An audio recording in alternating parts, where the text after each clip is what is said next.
sarežģīta telpa šajā projektā, tas ir kabinets. Viņš ir diezgan šaurs, izstiepts garumā.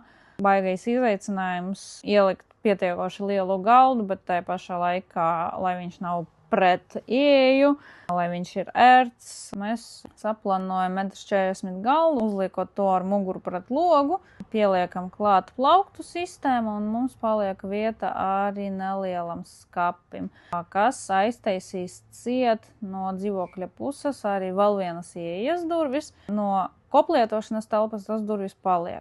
Kāpēc vispār šim dzīvokļiem sanāca, ka vispār ir 3, 1, 2 un 3 ieejas, tāpēc, ka padomju laikos bija baigi populārie no šādiem lielajiem dzīvokļiem taisīt komunālu dzīvokļus, un viņi vienkārši dalīja, ka ir viens dzīvoklis neliels vai pat istaba, tad vēl viens dzīvoklis un vēl viens dzīvoklis. Aptuveni šādi, man liekas, šis dzīvoklis arī bija sadalīts.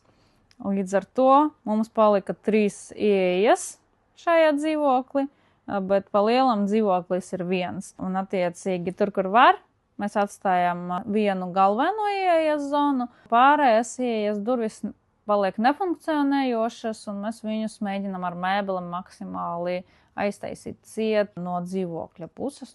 Ar skapiem, ar virtuves iekārtu tas ir baigi veiksmīgais risinājums.